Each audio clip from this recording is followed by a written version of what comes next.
Start करेंगे economics का chapter number, कौन सा चैप्टर नंबर 3, माइक्रो इकोनॉमिक्स का चैप्टर नंबर 3, जो 11th में अभी सिलेबस चेंज हुआ है। तो क्या है कि माइक्रो इकोनॉमिक्स अब 11th में आता है, तो अब 11th का चैप्टर नंबर 3 हम देखेंगे क्या है, consumer equilibrium with utility analysis. तो कंज्यूमर इक्विलिब्रियम हम बाद में समझेंगे, सबसे पहले हम समझेंगे क्या यूटिलिटी एनालिसिस किसे कहते हैं। तो यूटिलिटी एनालिसिस क्या है, मतलब कंज्यूमर इक्विलिब्रियम हम मेजर करेंगे, उसको हम यूटिलिटी एनालिसिस के थ्रू करेंगे। तब हम सबसे पहले क्या समझेंगे, कॉन्सेप्ट ऑफ यूटिलिटी। अब यूटिलिटी किसे कहते हैं, आप यूटिलिटी को एक तौर पे क्या बोल सकते हो, सेटिस्फैक्शन भी बोल सकते हो। क्या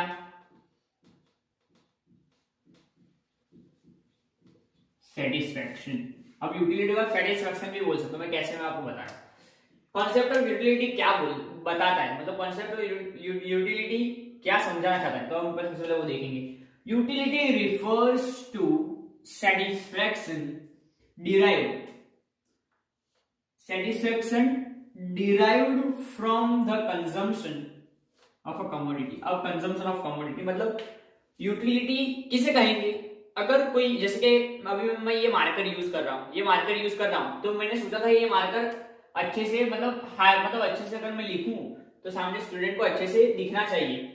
तो अगर ये मार्कर मेरे हिसाब से मेरे को जो सेटिस्फेक्शन मैं चाहता हूँ वो सेटिस्फेक्शन देता है, तो मेरे को इससे क्या हुआ कि यूटिलिटी मिलेगी।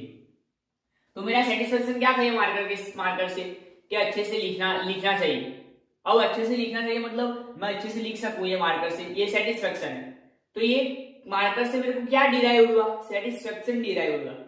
तो जो भी कमोडिटी हम कंज्यूम करेंगे उससे जो भी सेटिस्फेक्शन डिराइव्ड होगा हम उसे क्या बोलेंगे, यूटिलिटी। और एक एग्जांपल ले ले, जैसे समझो कि हम गए कहीं पे खाने, मतलब कोई होटल में हम खाने गए, कोई ढाबे पे खाने गए, तो क्या है वहां पे हम गए खाने, तो हमने कोई एक डिश मंगाई, जैसे कि समझो कोई भी एक, समझो कि राजमा चावल मंगाया। अगर राजमा चावल हमने मंगाया तो क्या है, अगर हमने सोचा कि राजमा चावल हमको इतना सेटिस्फेक्शन देना चाहिए कि क्या है कि हमारा सेटिस्फेक्शन था कि राजमा चावल एकदम बेहतरीन होना चाहिए, मतलब थोड़ा नमक, मतलब हमारा एक सेटिस्फेक्शन होता है, हर पर्सन का सेटिस्फेक्शन अलग तरीके का होता है। तो उसको अगर राजमा चावल वो खा रहा है तो उसको एकदम तीखा चाहिए, किसी को एकदम वो मतलब एकदम बहुत तीखा भी नहीं होना चाहिए, मीडियम चाहिए, ऐसे अलग अलग टेस्ट हो, तो उसके हिसाब से सेटिस्फेक्शन होता है। तब राजमा चावल से मेरे को कितना सेटिस्फेक्शन मिला, अब इसमें से पता चलेगा, मतलब वो राजमा चावल मेरे को जितना सेटिस्फेक्शन देगा मैं उसको क्या कहूंगा, यूटिलिटी। तो यूटिलिटी किसे कहेंगे, utility refers to a satisfaction, मतलब मैंने जो कमोडिटी कंज्यूम करी उससे सेटिस्फेक्शन मिलेगा उसको हम कहेंगे यूटिलिटी। तो utility refers to a satisfaction derived from consumption of a commodity. तो अब मैं आपको बताऊंगा कि यूटिलिटी दो तरीके से मेजर कर सकते हैं। यूटिलिटी एक तो हम दो तरीके से मेजर कर सकते हैं, आपको मैं वो बता रहा हूं कौन कौन से तरीके। तो पहले मैं आपको बता दूं कि कौन कौन से तरीके।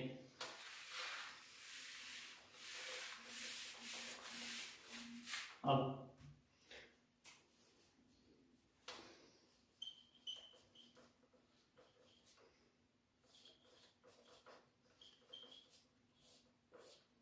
कौन कौन से तरीके, यूटिलिटी मेजर करने के दो तरीके, कार्डिनल एंड ऑर्डिनल। अब इसको हम क्या बोलेंगे, cardinal measurement and ordinal measurement. Cardinal measurement and ordinal measurement. अब मैं आपको समझाऊंगा कार्डिनल मेजरमेंट क्या होता है और ऑर्डिनल मेजरमेंट क्या होता है। तो सबसे पहले हम समझेंगे कार्डिनल मेजरमेंट। कार्डिनल मेजरमेंट मतलब नंबर में मेजर करना, और ऑर्डिनल मेजरमेंट मतलब कंपेयर करना। अब मैं आपको समझाऊं, इसका भी एक एग्जांपल दी। जैसे कि समझो ये मैंने मार्कर यूज किया, तो ये मार्कर से मैं बोलूंगा कि मेरे को 10 यूटिलिटी मिली, मतलब 10 यूटिलिटीज मिली। 10 यूटिलिटीज मतलब मेरे को 10 सेटिस्फेक्शन मिला। अब ये किसने बोला कि अगर नंबर में हम सेटिस्फेक्शन कंपेयर करते हैं तो उसको क्या बोलेंगे, अगर सेटिस्फेक्शन हम नंबर में कंपेयर करेंगे तो उसको कार्डिनल मेजरमेंट बोलेंगे। और अब मैं जैसे कि समझाऊं कि दो चीज है कि मेरे पास ये ब्लू मार्कर और ब्लैक मार्कर, तब मेरे को ब्लैक मार्कर से 9 सेटिस्फेक्शन मिला और ब्लैक मार्कर से 10 सेटिस्फेक्शन मिला, तो कंपैरेटिवली मेरे को इससे सेटिस्फेक्शन ज्यादा मिला। तो ऑर्डिनल अप्रोच क्या बोलता है, तो ऑर्डिनल अप्रोच ऐसा बताता है कि यूटिलिटी को हम नंबर में कंपेयर नहीं कर सकते, यूटिलिटी को हम नंबर से नहीं बता सकते, यूटिलिटी कैन बी कंपैरेटिवली। मतलब सेटिस्फेक्शन को हम दो तरीके से मेजर कर सकते हैं। कार्डिनल किसने दिया है, मार्शल ने दिया है। तो मार्शल ऐसा बोल रहा है कि सेटिस्फेक्शन को नंबर में कंपेयर कर सकते हैं, बट जो ये कौन है ऑर्डिनल जिसने दिया है वो हिग्स ने दिया है। हिग्स जो हिग्स है वो क्या होता है कि यूटिलिटी को हम नंबर में मेजर नहीं कर सकते, उसको हम कंपैरेटिवली सेटिस्फेक्शन को बता सकते हैं। तो ये क्या था, तो हमने अब ये पढ़ा concept of utility and measurement of utility. तो अब हम देखेंगे total utility and marginal utility. तो अब यूटिलिटी समझ लिया कि हमने यूटिलिटी क्या यूटिलिटी क्या है हम समझ गए। Utility means want satisfying power of any commodity, मतलब कोई भी कमोडिटी हम कंज्यूम करेंगे तो हमको कितना सेटिस्फेक्शन मिलता है, हम उसको कहेंगे यूटिलिटी। तो अब देखेंगे टोटल यूटिलिटी किसे कहेंगे, टोटल यूटिलिटी किसे कहते हैं एंड मार्जिनल यूटिलिटी किसे कहते हैं। तो टोटल यूटिलिटी मींस टोटल मतलब जितनी हमको अभी तक यूटिलिटी मिली उसका टोटल, उसको बोलेंगे टोटल यूटिलिटी। और मार्जिनल मतलब एडिशनल, मार्जिनल मतलब एडिशनल। तो मार्जिनल मतलब एडिशनल मतलब पहले मैंने ये मार्कर यूज किया तो मेरे को कितना यूटिलिटी मिली 10 मिली, फिर दूसरी बार मैंने मार्कर यूज किया तो मेरे को 9 यूटिलिटी मिली, तीसरी बार यूज किया तो 8 मिली। तो यूटिलिटी हर बार क्या कम होती जाती है। तो एडिशनल यूटिलिटी कितनी मिली, पहली बार मैंने मार्कर यूटिलाइज किया तो 10 मिली, फिर 8 मिली, फिर कितना मिला, फिर हमको जैसे कि 7 यूटिलिटी मिली। समझो ऐसा एग्जांपल ले रहे हैं कि पहली बार यूटिलाइज किया तो मेरे को 10 का सेटिस्फेक्शन मिला, फिर 8 का सेटिस्फेक्शन मिला, फिर 9 का सेटिस्फेक्शन मिला। तो ये हर बार एडिशनल होता है। तो ये जो 8 एडिशन हुआ उसको क्या बोलेंगे, मार्जिनल यूटिलिटी। मार्जिनल यूटिलिटी को हम एमयू भी लिख सकते हैं। ये 7 फिर से हमको मिला उसको बोलेंगे मार्जिनल यूटिलिटी। अब टोटल यूटिलिटी किसे कहेंगे, सम ऑफ मार्जिनल यूटिलिटी। अभी तक जितनी भी यूटिलिटी मिली है सबका सम करेंगे तो उसको बोलेंगे टोटल यूटिलिटी। टोटल यूटिलिटी क्या है 18 प्लस 7 25। तो 25 हमारी हो गई टोटल यूटिलिटी। तो टोटल यूटिलिटी को हम बोल सकते हैं सम ऑफ मार्जिनल यूटिलिटी। अब इसका मैं आपको एक एग्जांपल दे रहा हूं अच्छा सा।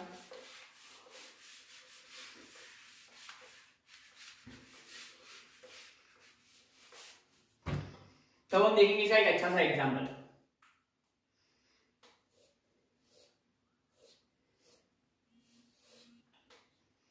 समझो कि ये यूनिट्स है, यूनिट्स, और ये हम देख रहे हैं यहाँ पे यूटिलिटी। अब यूटिलिटी कितनी मिल रही है हम वो देखेंगे। तो यहाँ हम लिखेंगे, सोचो कि यहाँ हम लिखेंगे मार्जिनल यूटिलिटी। क्या मार्जिनल यूटिलिटी। तो अब मैं बता रहा, पहले मैंने समझो कि मैं गया कहाँ पे, कोई समोसे वाले की दुकान पे गया और मैंने वहां से समोसा लिया। तो मैंने पहला समोसा खाया तो मेरे को क्या है बहुत एक्साइटमेंट था कि मेरे को समोसा बहुत पसंद है, तो मेरे को समोसे का बहुत एक्साइटमेंट था कि अब मैं खाऊंगा, मेरे को अच्छा लगेगा, तो मेरे को ज्यादा सेटिस्फेक्शन मिला। जब पहली बार मैं खाऊंगा तो मेरे को सेटिस्फेक्शन समझो कि मिला, समझो कि 10 सेटिस्फेक्शन मिला। अब जैसे कि मैंने पहली बार खाया तो मेरे को सेटिस्फेक्शन कितना मिला 10 मिला। फिर मैंने क्या किया, मेरे को तो और पसंद, मेरे को बहुत समोसा पसंद है, मैंने दूसरी बार भी खाया। तो पर दूसरी बार जो सेटिस्फेक्शन मिलेगा वो पहली वाला सेटिस्फेक्शन के जैसा नहीं हो सकता। अगर पहली बार हमने जो समोसा खाया था उससे जो सेटिस्फेक्शन मिलेगा अगली बार उससे सेटिस्फेक्शन हमको कम मिलेगा। तो सेकंड मेरे को समझो कि सेटिस्फेक्शन 8 ही मिला। फिर मैंने तीसरी बार खाया तो तीसरी बार खाया तो और कम मिलेगा। क्यों, क्या अब क्या हम ज्यादा से ज्यादा चीजें कंज्यूम करेंगे। मतलब हम समझो कि मैंने एक बार समोसा खाया, 2 बार खाया, 3 बार खाया, फिर कोई लिमिट होगी, फिर हमको क्या है समोसे पे मन नहीं होगा कि समोसा खाने का, फिर कम हो जाएगा हमारा। फिर मैंने समोसा खाया तो समझो कि मेरे यहाँ 5 हो गया। फिर मैंने चौथी बार समोसा खाया तो चौथी बार भी मेरे को 5 ही मिला और ज्यादा नहीं मिला। फिर मैंने खाया तो क्या है अब मैं खा नहीं सकता, अब मैं तो 3 समोसे से ज्यादा खा ही नहीं सकता। अब क्या है मैंने 4 समोसे खा लिए, तब मैं अगर 5वां समोसा खाऊंगा तो क्या है पूरा नेगेटिव सेटिस्फेक्शन देगा मेरे को। मतलब पूरा मेरा जो मैंने खाया है वो भी क्या है मेरे को उसका पूरा सेटिस्फेक्शन ही वो कर देगा मेरा, तो मेरे को नेगेटिव सेटिस्फेक्शन देगा। तो क्या होगा फिर से मेरे को कम सेटिस्फेक्शन देगा। जैसे कि समझो कि ये क्या है 0 सेटिस्फेक्शन दे रहा है मेरे को। अब 0 सेटिस्फेक्शन दे रहा है क्या 5वां समोसा मेरे को 0 सेटिस्फेक्शन दिया है। तो ये क्या था मार्जिनल यूटिलिटी। हर एक एडिशनल हमको क्या मिला, हर एक एडिशनल पे हमको अलग अलग मिला। अब हम टोटल यूटिलिटी देखेंगे कि टोटल यूटिलिटी कितना हो रहा है। तो टोटल यूटिलिटी को मैं TU लिख रहा हूं। तो टोटल यूटिलिटी पहला कितना था 10 था, फिर कितना हुआ 18 हो गया, जैसे कि 10 प्लस 10 18, फिर 18 प्लस 5 13, 13 प्लस 5 सॉरी, ये 18 होगा, 18 प्लस 5 23, 23 प्लस 28, 28 प्लस 0 फिर से 28। तो ये क्या हुआ, हमारा यूटिलिटी क्या होता जाता है, कम होता जाता है। मतलब मार्जिनल यूटिलिटी हमेशा क्या होता है, डिक्रीज होता है। याद रखना, मार्जिनल यूटिलिटी ऑलवेज डिक्लाइंस। तो मार्जिनल यूटिलिटी कर्व कैसा होगा, हमेशा ऐसा होगा मार्जिनल यूटिलिटी का कर्व, याद रखना, क्योंकि मार्जिनल यूटिलिटी ऑलवेज डिक्लाइंस। अब मैं आप बोलोगे कि जीरो क्यों गया, अब मैं समझाऊं।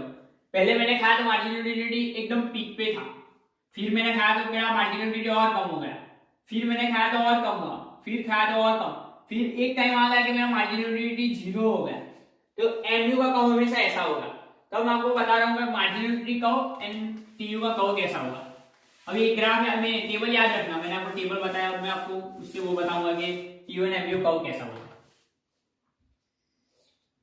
अब देखो टीयू, पहले मैंने समझो कि यहाँ मैंने खाया था, क्या था, जो अपने पहला था 10, फिर हुआ 18, फिर हुआ 23, फिर हुआ 28, ये यहां तक हमने लिखा था, सही है। यहाँ फिर भी 28, फिर भी 28, ये हमारा टोटल यूटिलिटी है। टोटल यूटिलिटी अब मैं बता रहा हूँ, टोटल यूटिलिटी। अब टोटल यूटिलिटी देखेंगे तो पहला मैंने खाया तो बढ़ा, फिर दूसरी बार भी बढ़ा, तीसरी बार बढ़ा, फिर एक टाइम आ गया कि क्या है, कांस्टेंट होगा, एक टाइम आ गया कांस्टेंट, तो ये कांस्टेंट।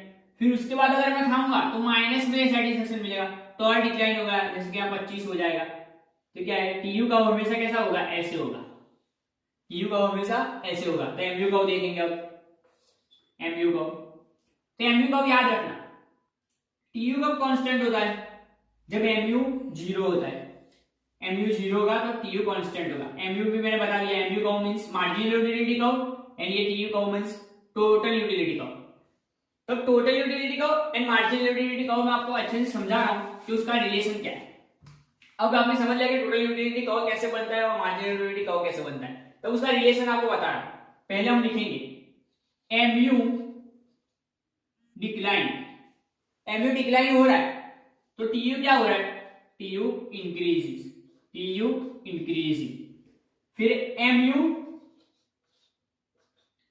इज जीरो, तो टीयू क्या है, टीयू इज कांस्टेंट, कांस्टेंट। फिर एमयू इज नेगेटिव, अगर एमयू नेगेटिव जाता है तो एमयू एक्स इज नेगेटिव, तो टीयू क्या है, टीयू डिक्लाइंस, टीयू डिक्लाइंस। याद रखना ये क्या है, कि रिलेशन है, relation of TU and MU. अब ये क्या था, टीयू एंड एमयू का रिलेशन। अब हम देखेंगे अगला टॉपिक। तो अब हम देखेंगे कि मार्जिनल यूटिलिटी हमेशा डिक्लाइन क्यों होता है। अब हम देखेंगे मार्जिनल यूटिलिटी हमेशा डिक्लाइन क्यों होता है, उसके पीछे एक लॉ है, क्या है, कौन सा लॉ है वो देखेंगे। इसको बोलते हैं law of diminishing marginal utility. मतलब law of diminishing marginal utility क्या बताता है, जिसके कारण एमयू ऑलवेज डिक्लाइन ही होता है। अब हम पढ़ेंगे, as more and more goods are consume, मतलब ज्यादा से ज्यादा अगर हम गुड्स कंज्यूम करेंगे, मतलब एक सीक्वेंस में अगर एक ही समय पे एक ही स्टैंडर्ड का गुड्स बार बार हम कंज्यूम करेंगे, मतलब जैसे समझो कि मैंने समोसा वाला एग्जांपल आपको दिया, तो मैं अगर बार बार समोसा कंज्यूम करता हूं तो हर एक समोसा, मतलब पहली बार मैंने समोसा खाया तो मेरे को ज्यादा सेटिस्फेक्शन मिला, दूसरी बार खाया तो मेरे को क्या मिला, थोड़ा कम सेटिस्फेक्शन मिला, तीसरी बार खाया तो और कम सेटिस्फेक्शन मिला। तो law of diminishing marginal utility यही बताता है, law of diminishing marginal utility यही बताता है कि अगर as more and more goods are consumed, utility derived from every additional unit, मतलब जो भी हम एडिशनल यूनिट खाएंगे, मतलब पहला समोसा खाया मैंने, दूसरा समोसा क्या खाया, दूसरा जो समोसा खाया वो क्या है, एडिशनल यूनिट है, एडिशनल कंजम्पशन है। तो एडिशनल कंजम्पशन मेरा दूसरा समोसा था, तो जो एडिशनल कंजम्पशन किया उससे मेरे को यूटिलिटी मिली, वो हमेशा क्या होगी, टेंड्स टू डिक्लाइन। मतलब as more and more goods are consumed, so utility derived from every additional unit tends to decline.